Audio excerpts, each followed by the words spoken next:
Hey there. The legendary story unfolds. The long-awaited reveal is near. On a breaking dawn, Eugene was shocked to discover that prisoner No. 245 had vanished without a trace. Talk about mind-blowing. The fierce Eugene thought about giving him a piece of his mind. What a bad egg.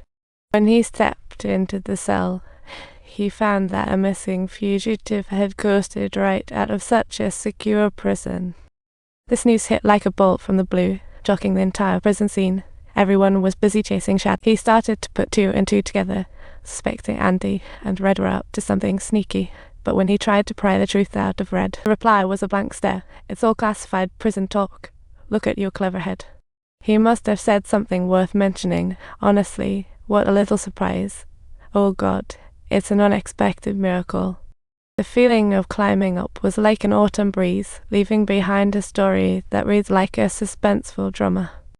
And that cup on the wall, our angry dude lost it and threw a rock at the wall poster, and the result was...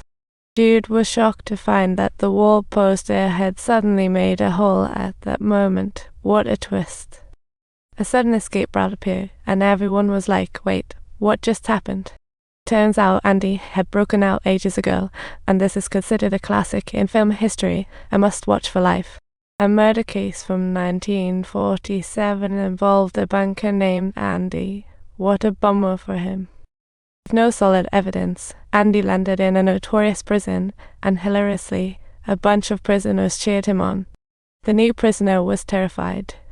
An all-knowing Red kept the drama rolling. The gazes all fixated on that blank-faced chubby guy. What a show this was. Just as dude was about to take him down, a clueless prisoner asked, "What's for food?" That statement was undoubtedly like pouring gasoline on a fire. Thoroughly a quote occurrence and you breathe the prison guard, causing him to immediately deliver a heavy blow to the inmate. Oh, what a truly lucky fellow. This wasn't just a personal punishment, but a ruthless warning to all prisoners to follow the rules.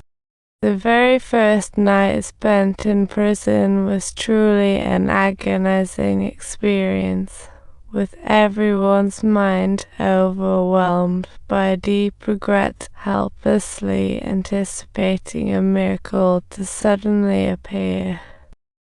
The chubby guy's cries flowed like a raging river, but the old-timers showed no sympathy and started clapping instead.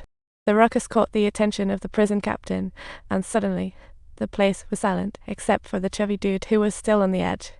"I don't want to be here," he kept repeating, but what he received in response was a fierce and severe beating from the police officers. Until the chubby guy was almost out of breath, that scrawny Andy displayed an unexpected calmness that left everyone astonished. Next morning, sunlight streamed through bars, prisoners at cold tables for breakfast. What a torturous start. But Andy's gaze was caught by a plump piece of protein. He instinctively wanted to toss it, but an elder snatched it away. "Are you going to eat that?" the elder asked. Complex emotion flashed in Andy's eyes as he handed it to Old Blue, who seemed to grasp it all. He thought the elder would eat it, but instead, he fed a little sparrow in his pocket with such heartwarming vibes. Andy heard about the unfortunate news of the chubby guy's death and couldn't help but wonder about the unlucky soul. The response was heart-wrenching. Why care about the new fish? He's dead. Who cares? And his heart sank as he contemplated his own fate. Truly heart-wrenching. In the days that followed, Andy did monotonous and dull work, and everyone thought he was just a docile guy. Little did they know he cleverly connected with the prison's Mr. Know-It-All. What a stunning twist. Are you familiar with Dufresne? She took the life of a banker. What was the motivation for such an act? "I've never done anything like that. You'll totally fit in. Everyone's innocent, right?" Amidst the depths of despair, Andy clutched at a lifeline, begging for a carving hammer. "I want to escape," he boldly declared, eager to find out. Mr. Know-It-All handed Andy an important warning to watch out for the sister trio in prison. The hammer made its way through secret channels to land in Andy's hands, and he couldn't help but chuckle at the absurdity. Digging through with this little thing would take at least 600 years. Talk about optimism. He then passed the hammer to Old Blue, who loved to take care of sparrows, and during a break, slipped it to Andy. But before Andy could start planning his escape, those sisters in the prison came knocking. What a funny predicament. "I'll give you a look, Andy," they said as they started tearing at his clothes. Andy often bore the scars, and more often than not, he would win, but most times he suffered defeats. But good things always happened, like escaping the muggy room during May's pleasant weather. The prison needed roof repairs, and Mr. Know-It-All rallied the crew onto the rooftop. Even that grouchy Andy was there. As they worked on the roof, Andy's sharp ears caught two guards chatting, and he mentally calculated his next move.